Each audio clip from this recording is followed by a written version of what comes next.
और दोस्तों, मेरा नाम है अंशु झा और आप मेरे साथ सुन रहे हैं मेरी ही लिखी हुई कहानियाँ। और आज मैं आप लोगों को सुनाने वाली हूँ इश्क का रंग सफ़ेद, भाग 127 एवं 128। नीरज ईशान से पूछता है कि धानी को क्या पसंद है और ईशान उसे बच्चे के बारे में बताता है, जिसे सोचकर नीरज सोच में डूब जाता है। ये भी कोई पसंद हुई भला? क्या बच्चे? जैसी पागल है वैसी ही पागल पसंद भी है और उसके चक्कर में मैं भी पागल बन जाऊंगा। नीरज अपना लैपटॉप बंद करते हुए खड़ा हो जाता है, लेकिन दिमाग में अभी भी ईशान का ही बात घूम रहा था। ना चाहते हुए भी अपने फ़ोन को उठा लेता है। हेलो, 1 घंटे में एक बच्चे का अरेंजमेंट करो और उसे लेकर मेरे अपार्टमेंट के बाहर मिलो। नीरज का ऑर्डर सुनकर नकुल के हाथ से फ़ोन गिरते गिरते बजता है। सर सर मुझे सही सुनाई दिया ना? आप बच्चे को लाने के लिए कह रहे हैं? हाँ, बच्चे को लाने के लिए कह रहा हूँ। एक छोटा सा बच्चा मुझे 1 घंटे के अंदर चाहिए। नकुल अपने कान पर से फ़ोन हटाकर अजीब तरह से अपने फ़ोन को देखता है। ये इंसान सच में पागल है। बच्चा है, कोई खिलौना थोड़ी जो मैं 1 घंटे में लेकर आ जाऊँ। लेकिन इस इंसान को कौन समझाए? क्या हुआ, बोल क्यों नहीं रहे हो? Sir please please please listen to me. मैं बच्चा कहाँ से लेकर आऊँ? क्या मतलब तुम्हारा बच्चा कहाँ से लेकर आऊँ? कहीं से भी लेकर आओ, जहाँ मिलता है वहाँ से बच्चा लेकर आओ। सर, बच्चे इंसान के होते हैं, कहाँ मिलेंगे? और आप क्यों बच्चे को ढूंढ रहे हो? नकुल की बात सुनकर नीरज थोड़ा शांत पड़ जाता है। सच ही तो कह रहा था, बच्चे इंसान के होते हैं और बच्चे कहाँ से मिल जाएंगे? रोड पर भीख मांगने वाले का बच्चा भी हमेशा किसी की किसी गोद में ही रहता है। सर, आप क्यों ढूंढ रहे हो बच्चे को? बस ऐसे ही, किसी को पसंद था तो गिफ्ट करना था। क्या मतलब? इनकी तरफ दुनिया में कोई और भी पागल है? बच्चे भी भला कोई गिफ्ट करने की चीज़ होता है? नकुल ये सारी बातें अपने मन में ही बोलता था, मुंह पर बोलने की बेचारी की हिम्मत नहीं थी। बार बार तुम कहाँ गुम हो जाते हो? नहीं नहीं नहीं नहीं तो सर। अब बताओ उसे क्या गिफ्ट करूं? सर सर उन्हें बच्चे पसंद हैं, तो आप किसी एनिमल, बर्ड्स, किसी चिड़िया, कोई भी बच्चा गिफ्ट दे दीजिए।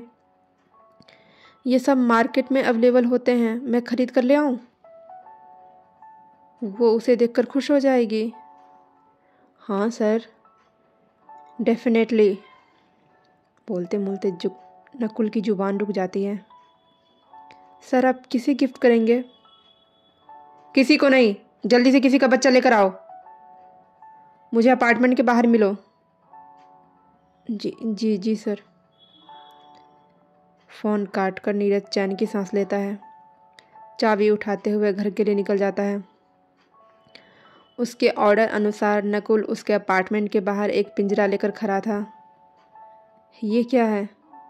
मैंने कहा था तुम्हें बच्चा लाने के लिए।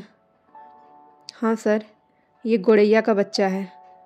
व्हाट व्हाट इज़ दिस गौरैया? सर, एक चिड़िया का प्रजाति होता है, मुझे यही मिला। रात हो गई थी तो कुछ मिला नहीं ज़्यादा। ओके ठीक है, लाओ।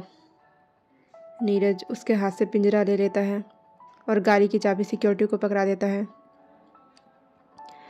डोरबेल की आवाज़ सुनकर धानी दरवाजे की तरफ देखती है, लेकिन वो ठाकुर जी को भोग लगा रही थी, इसलिए मुकुल जाकर दरवाज़ा खोल देता है। नीरज के हाथों में पिंजरा देखकर वो बुरी तरह से हैरान हो जाता है। क्या हुआ? ऐसे क्या देख रहे हो? पहली बार देखा है मुझे? नहीं नहीं नहीं सर। तो फिर हटो सामने से, रास्ता छोड़ो। मुकुल साइड हट जाता है। धानी ठाकुर जी को प्रणाम करके हॉल में आ जाती है।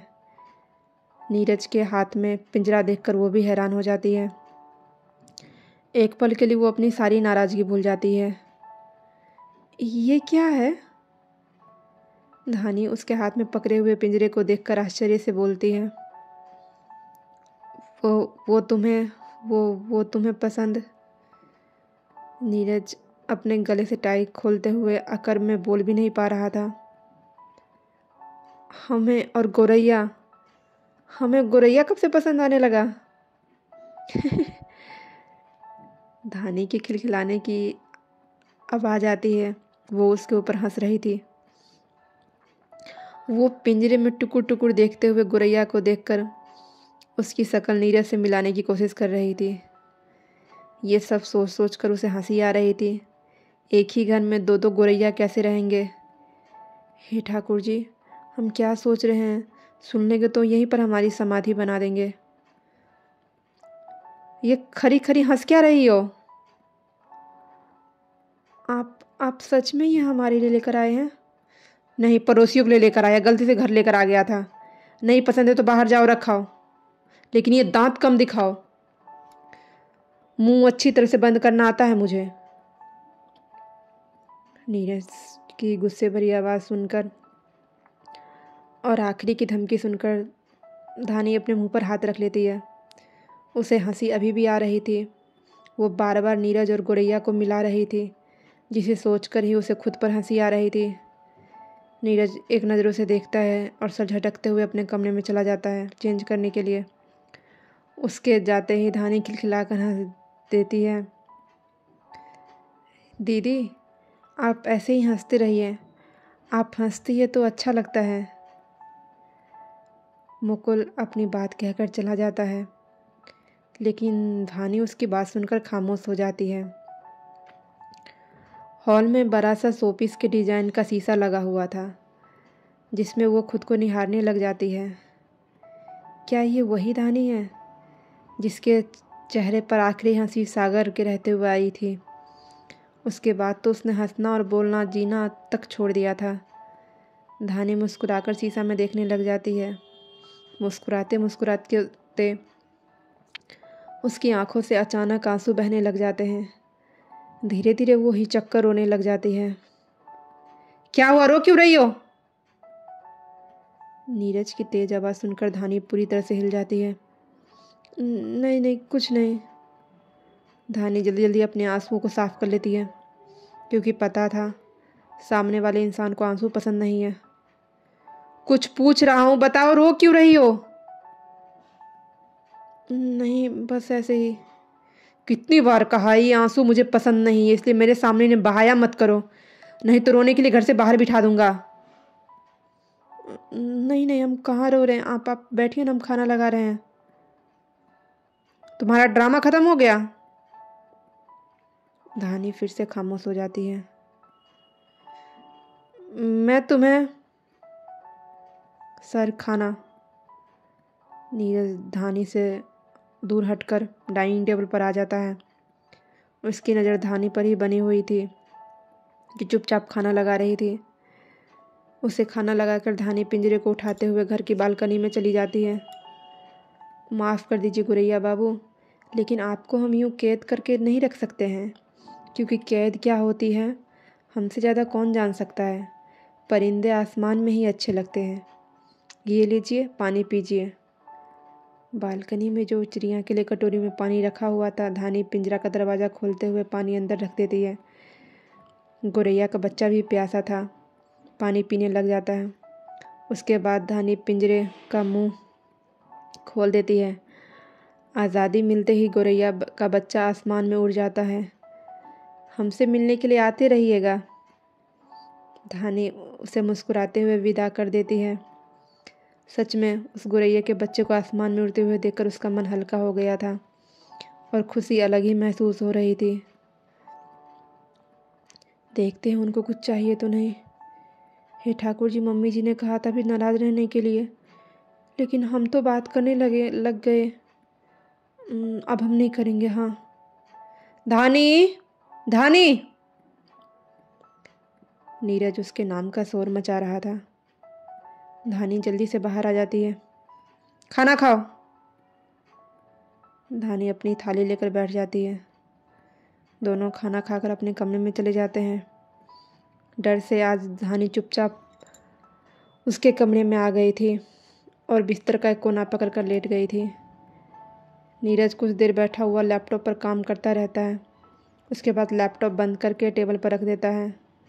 धानी की तरफ देखता है, जो शायद ज़बरदस्ती आंख बंद करके लेटी हुई थी। सो गई? धानी खामोशी रहती है। अभी भी तुम्हारा मौन धारण है? धानी मस्त सोने का एक्टिंग कर रही थी। नीरज एसी का टेम्परेचर ठीक करते हुए अपने टी शर्ट उतारने लग जाता है। हम नहीं है नाराज। हम बात करेंगे ना। आप कपड़े मत खोलिए। वो सब मत कीजिए, हमें करंट सा लगता है, पेट में गुड़गुड़ होने लग जाता है। हाँ हम फिर से मत कीजिए। धानी की हकलाती हुई जुबान सुनकर नीरज के हाथ रुक जाते हैं, लेकिन फिर भी वो टी शर्ट उतार देता है।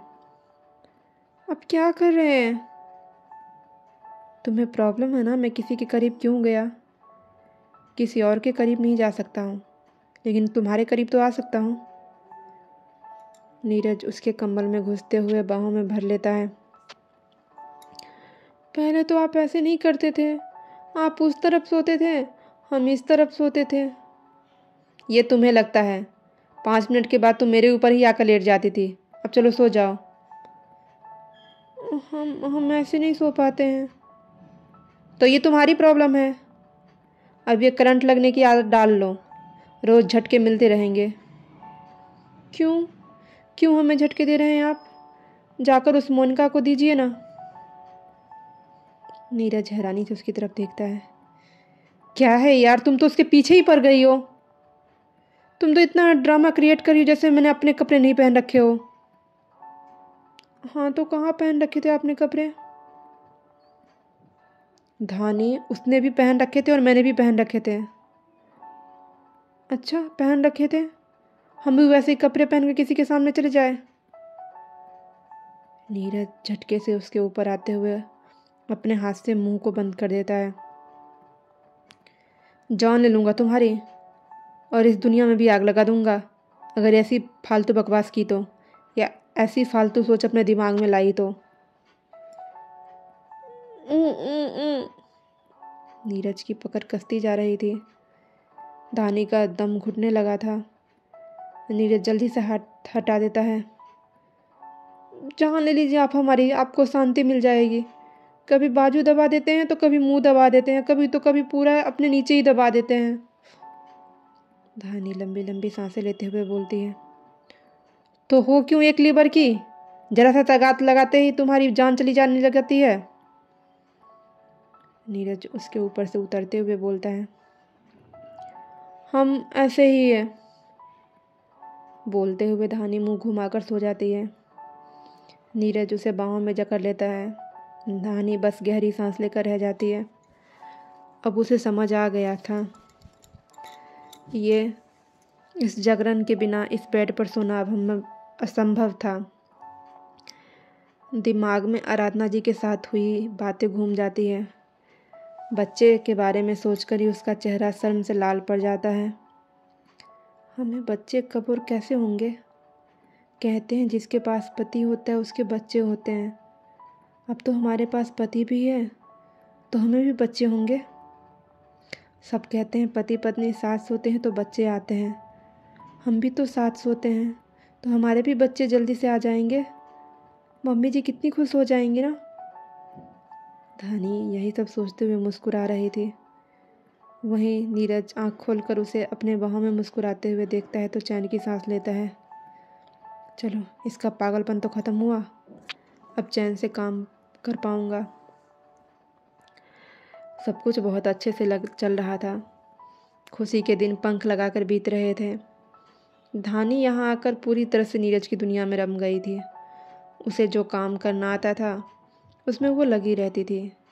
मुकुल उसे मना भी करता था कि वो काम करने के लिए है, फिर भी नीरज के सारे काम वो खुद ही करती थी। उसके कपड़े धोना, खाना लगाना, कपड़े इस्त्री करना, रोज़ बिस्तर पर नई चादर बिछाना। नीरज अपने साफ़ सफाई को लेकर ज़्यादा ही सीरियस रहता था। हर काम उसे परफेक्ट चाहिए था, इसलिए वो मुकुल को इतना कहने के बावजूद निकलता नहीं था, क्योंकि उसके जैसा परफेक्शन हर कोई नहीं कर पाता था। नीरज भी अपने इस नई दुनिया में पूरी तरह से रम गया था। धानी पाउडर चलाना, अपनी बातें मानने पर मजबूर करना, यही सब उसका फेवरेट काम हो गया था। धानी धानी के आने से नकुल अब चैन की सांस लेने लगा था, क्योंकि नीरज का गुस्सा थोड़ा बहुत धानी पर शिफ्ट हो गया था। इधर ईशानी की लाइफ भी पटरी पर आ गई थी। धानी नीरज के साथ चली गई थी तो अब शरद के मुंह से धानी का नाम कम ही आता था। ऑफिस और ईशानी यही सब उसकी दुनिया बनकर रह गई थी। पूरा ध्यान ईशानी पर देता था और ईशानी भी शरद के साथ खुश थी। कुल मिलाकर सब कुछ शांत था। रिया और देवेश की सगाई की तैयारी जोरों शोरों से चल रही थी। देखते ही देखते सगाई का दिन भी आ गया था। कल सगाई होने वाली थी। रात में सब डाइनिंग टेबल पर बैठे हुए थे। बड़े पापा, अपने भाई को नहीं कहा? अरविंद जी के खाते खाते हाथ रुक जाते हैं। हाँ, अतुल भी नहीं आया। ऐसे बिना घर के लोगों की सगाई अच्छा लगता है क्या? इसकी सगाई के बारे में सबको पता है। अगर दोनों इसे अपनी बहन मानते होंगे तो ज़रूर आएंगे, और नीरज आएगा तो मेरी शर्तों पर आएगा और उसे मेहरा साहब से माफ़ी मांगनी होगी। बड़े पापा, आप जानते हैं भाई ऐसा नहीं करेंगे। तो ठीक है, फिर रहे अपने दुनिया में मस्त। अभी मैं जिंदा हूँ अपनी बेटी के लिए। सुनिए जी, मैं क्या कह रही थी, एक बार शरद के फ़ोन से फ़ोन कर दीजिए ना नीरज को। बच्चे के बीच तो मनमुटाव चलता ही रहता है। ऐसे बिना उसकी सगाई अच्छा थोड़ी ना लगेगा। और धानी का क्या, उसके बारे में तो सोचिए। उसे वहाँ भी कोई शुभ कामों में शामिल नहीं होने देते थे। यहाँ तो कम से कम अपनी ननद की सगाई में शामिल हो जाएगी। आराधना जी अरविंद जी को समझाने की कोशिश करती है। देखो आराधना, मैं उसका दुश्मन नहीं हूँ, मैं उसका बाप हूँ, तो उसकी बदतमीजी बर्दाश्त कर लेता हूँ, लेकिन दुनिया नहीं करेगी। अगर वो मेहरा साहब से माफ़ी मांगने के लिए तैयार है तो मुझे कोई दिक्कत नहीं है। मैं फ़ोन मिलाकर पूछता हूँ। फ़ोन स्पीकर पर रखना। हेलो भाई, गुड इवनिंग। शरद का। हाँ बोलो, क्यों फ़ोन किया है? भाई, कल रिया की सगाई है। नीरज के खाना खाते हुए हाथ रुक जाते हैं। तो मुझे फ़ोन क्यों किया है? भाई, आप नहीं आएंगे? नहीं, मेरी इम्पोर्टेंट मीटिंग है। भाई, रिया हमारी बहन है। मेरी नहीं शरद, सिर्फ तुम्हारी बहन है। भाई, आप उसकी बातों को अब तक पकड़ कर बैठे हुए हैं। शरद, मेरे पास इतना फालतू टाइम नहीं है किसी के बातों को पकड़ कर बैठने के लिए। अगर मैं वहाँ पर आऊँगा तो सगाई नहीं, अंतिम संस्कार होगी। भाई। अरविंद जी उसके हाथों से फ़ोन छीन लेते हैं। मुझे तुमसे यही उम्मीद थी, लेकिन तुम्हारी माँ, वो औरत मेरी माँ नहीं है मिस्टर सक्सेना, और मेरा कोई भी बकवास सुनने का मूड नहीं है। हाँ, तो मैं भी मरा नहीं जा रहा हूँ तुमसे बात करने के लिए। बस इतना ही प्यार था बहन के लिए? बहन के लिए किसी के सामने झुक नहीं सकते हो? नीरज सक्सेना झुकना नहीं जानता है। फिर रहो अपने अकड़ में वहीं पर। नीरज गुस्से से फ़ोन काट देता है। फ़ोन वहीं टेबल पर पटकते हुए अपने कमरे में चला जाता है। धानी खामोशी से सबकी बातें सुन रही थी। उसके जाते ही मोबाइल फिर से बजने लग जाता है। धानी अभी थोड़ी देर पहले नीरज को फ़ोन उठाते हुए देखी थी। दोबारा भी उसी नंबर से फ़ोन आ रहा था। उसे पता चल जाता है कि घर से ही फ़ोन होगा, इसलिए नीरज का नकल करते हुए वो फ़ोन उठा लेती है। हेलो भाई, हम बोल रहे हैं। भाभी, भाई कहाँ गए? वो गुस्से में अपने कमरे में चले गए। फ़ोन दे आते हैं उन्हें। नहीं, छोड़ दीजिए भाभी, अभी बात नहीं करेंगे। लाओ, शरद धानी है। अरविंद जी शरद से फ़ोन मांग लेते हैं। हेलो बेटा, कैसी हो? प्रणाम पापा जी। खुश रहो। अब ठीक हो? कोई ऐसी वैसी हरकतें तो नहीं करता है वो? नहीं पापा जी, हम ठीक हैं। अच्छा सुनो, मैं कल का तुम्हारा टिकट करवा देता हूँ। और नकुल से बात करके तुम्हें एयरपोर्ट भिजवा देता हूँ। यहाँ मैं आकर तुम्हें पिक कर लूँगा। कल रिया की सगाई है ना, इसलिए मैं चाहता हूँ मेरी बहू आए और रिया के साथ रहे। माफ़ कर दीजिए पापा जी, लेकिन जहाँ ये नहीं जाएंगे वहाँ हम कैसे जाएंगे? और वैसे भी हमने अकेले रिक्शे में भी सफ़र नहीं किया है, तो हवाई जहाज़ तो बहुत दूर की बात है। हम ऐसे ही यहाँ से रिया जी को आशीर्वाद देते हैं, क्यों हमेशा उनकी दामन में खुशियाँ भरा रहे। हम नहीं आ सकते हैं। धानी के जवाब के आगे अरविंद जी कुछ बोल नहीं पाते हैं।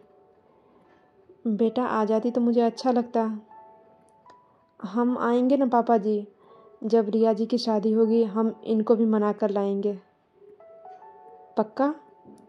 हाँ पापा जी, हम खूब कोशिश करेंगे। खूब खुश रहो, बोलकर अरविंद जी फ़ोन रख देते हैं। धानी नीरज के पीछे चली जाती है। आज सगाई का दिन भी आ गया था। सगाई में ज़्यादा लोगों को बुलाया नहीं गया था, छोटे से स्तर पर सगाई रखी गई थी। बस कुछ रिश्तेदार और अपने घर वालों को बुलाया गया था। ईशानी तुम यहाँ कमरे में क्या कर रही है? जाओ नीचे जाओ, मम्मी और बड़ी माँ की मदद करो।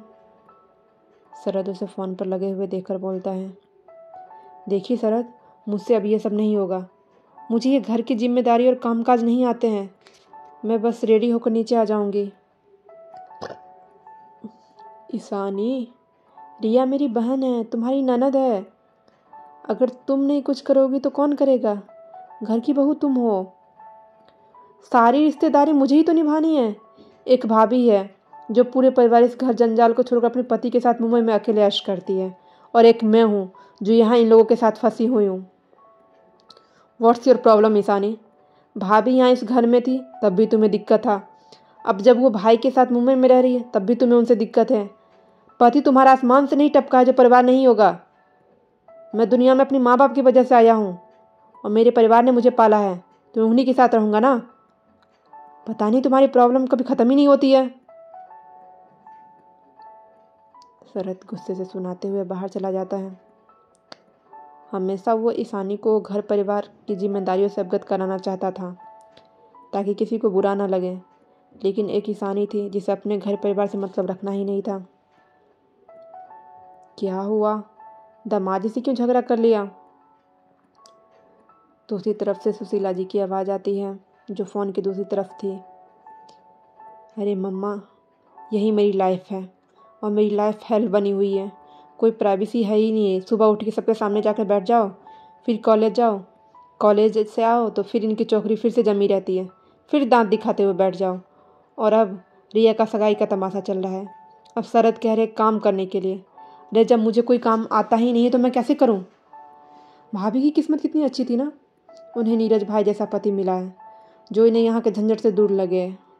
एक मेरी किस्मत, दांत दिखाते दिखाते मुंह दुखने लग जाते हैं।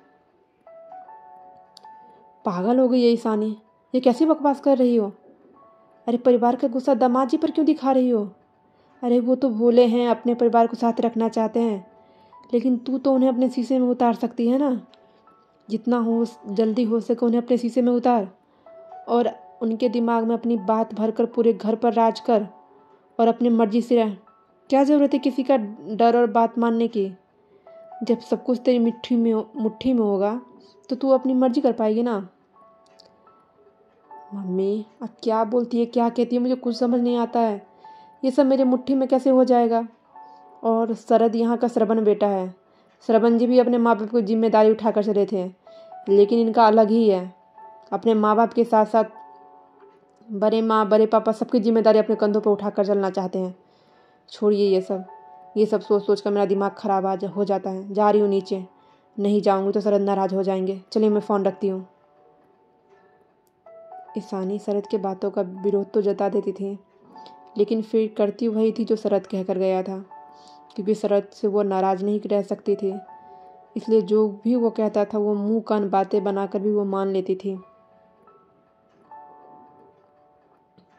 क्या हुआ, पता लगा उसका? नहीं सर, आधे रास्ते तक हमने उसकी गाड़ी का पीछा किया था, फिर अचानक से उनकी गाड़ी गायब हो गई। Damn it. नीरज गुस्से से कुर्सी पर हाथ मारते हुए बोलता है, तुम्हें पैसे किस बात का दिया गया था? सारे के सारे पैसे मेरे वापस करो। लेकिन सर, हमने तो बताया तो था आपको कि अतुल जी हमारे क्लब में काम करते हैं। तो क्या तुम्हारे क्लब की जाकर आरती उतारूं? चुपचाप मेरे पैसे वापस करो, फ़ोन रखो। नीरज क्लब वाले को झाड़ते हुए फ़ोन रख देता है। तभी उसका फ़ोन फिर से बजने लग जाता है। तुम कुछ भी कह लो, तुम्हें पैसा वापस। नीरज, हम बोल रहे हैं। नीरज अपने कान में से फ़ोन हटाकर नंबर देखता है जहाँ पर छोटी माँ सो रहा था। आंख बंद करते हुए गहरी सांस लेता है। हाँ छोटी माँ, बोलिए। तुम क्या कर रहे हो नीरज? अभी तो मैं ऑफिस में हूँ। नीरज, अभी तुम ऑफिस में हो, मैं इस बारे में बात नहीं कर रही हूँ। तुम अपनी ज़िंदगी में क्या कर रहे हो, मैं उसकी बात कर रही हूँ। आपको अच्छी तरह से पता है छोटी माँ कि मैं क्या कर रहा हूँ। हाँ नीरज, पता है, लेकिन रिजल्ट कहाँ दिख रहा है? वसुंधरा दीदी की आत्मा अभी भी तड़प रही है। आज रिया की सगाई है, उनकी सगाई देखकर मेरी आत्मा तड़पेगी। तुम कुछ कर क्यों नहीं रहे हो? छोटी माँ, पहले आप शांत हो जाइए। आज बस रिया की सगाई हो रही है, शादी नहीं है। हो जाने दीजिए। शादी वो अशोक मेहरा और देवेश मेहरा खुद तोड़ेगा। और तुम्हारा बदला? कहीं तुम अपनी शादीशुदा जिंदगी के बदला को तो नहीं भूल गए हो? नहीं छोटी माँ, मैं मरते दम तक अपना बदला नहीं भूलूंगा। और जब तक मिस्टर और मिसेस सक्सेना को सड़क पर ना ला दूं, तब तक मैं चैन की सांस नहीं लूँगा। एक बार मिस्टर और मिसेस सक्सेना सड़क पर आ जाएंगे तो सब कुछ मेरे अंदर कंट्रोल हो जाएगा। उस मेहरा का पूरा खानदान शादी से इनकार कर देगा। बस जो आज तमाशा हो रहा है देख लीजिए। भावना जी के चेहरे पर शैतानी हंसी आ जाती है। गहरी सांस लेते हुए रोने का शक्ल बना लेती है और दर्द भरी आवाज़ में बोलती है, बेटा तुम्हारी बहुत याद आ रही है। कब आ रहे हो अपनी छोटी माँ के पास? धानी को भी देखने के लिए मैं तरस गई हूँ। कैसी है वो बच्ची? बिल्कुल भोली भाली छोटी सी बच्ची है। वो तो इतनी भोली है, यहाँ आराधना भाभी उसे सफ़ेद साड़ी पहनने के लिए कहती थी और वो बेचारी चुपचाप पहन लेती थी। बहुत भोली बच्ची है। दुनियादारी की तो उसे कुछ समझ है ही नहीं। क्या क्या कहा आपने? उसे मिसेस सक्सेना ने सफ़ेद साड़ी पहनने के लिए कहा था? हाँ, क्योंकि तुम्हें सफ़ेद रंग पसंद नहीं है ना, और तुम उस पर गुस्सा करो, इसलिए वो उसे मजबूर करती थी। मैं कुछ कहने जाती थी तो मुझे ही डांट कर भगा देती थी कि तुम उनके बेटे के बहू हो, जैसी मर्जी होगा उनका सलूक करेगी। बहुत मर्जी चला लिया। चिंता मत कीजिए छोटी माँ, अब ऐसी मर्जी जलेगी ना कि सारी दुनिया देखेगी। चलिए मैं रखता हूँ, मुझे काम है।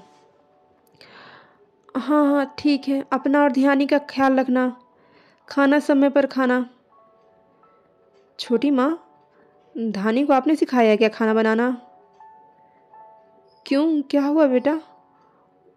वो उसके हाथों का टेस्ट आपके जैसा होता है। हाँ हाँ, मुझे मेरे बेटे की पसंद पता है ना, तुम्हें कौन सी चीज़ कैसी पसंद है, तो उसे मैंने सब कुछ बनाना सिखा दिया है। तुम्हें पसंद आ रहा है ना सब कुछ? हाँ ठीक है, ओके, चलिए बाय। फ़ोन रखते ही भावना जी चैन की सांस लेती है। नहीं तो खाना वाली बातें सुनकर भावना जी की सांसें अटक गई थी कि कहीं धानी ने मुंह तो नहीं खोल दिया। लेकिन धानी को उन्होंने अच्छी तरह धमका दिया था, इसलिए धानी अब तक नीरज को कुछ नहीं बताई थी। चलो, ये गूंगी गाय तो हमेशा गूंगी ही रहेगी तो बेहतर है, नहीं तो इसकी अगर जुबान खुल गई तो मैं कहीं की नहीं रहूँगी। पता नहीं कहीं मुंबई में जाकर मुंबई वाला हवा न लग जाए। सब सज धज कर होटल पहुँच गए थे।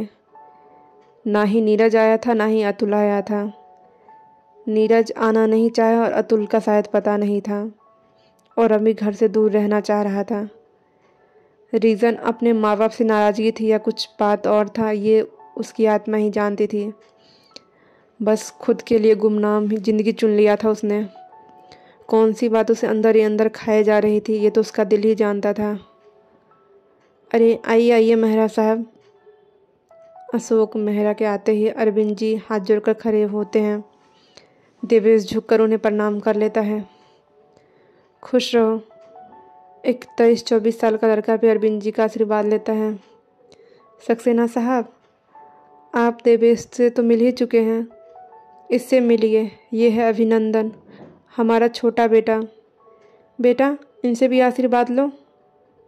अभिनंदन गोविंद जी से भी आशीर्वाद लेता है। खुश रहो। आइए चलिए अंदर चलते हैं, मेहमान आ चुके थे, बस आप लोगों का इंतज़ार कर रहे थे ताकि रस्म की शुरुआत कर रहे हैं। हाँ हाँ भाई साहब चलिए। हर हर महादेव। दोस्तों तो आज का भाग यहीं ख़त्म होता है। मैंने वादे के मुताबिक आप लोगों के लिए नया भाग लेकर आई। आप लोग भी मुझे ढेर सारे कमेंट कीजिए और चैनल को सब्सक्राइब कीजिए। अगर कहानी पसंद आ रही है तो दोस्तों के साथ शेयर भी कीजिए। Thank you.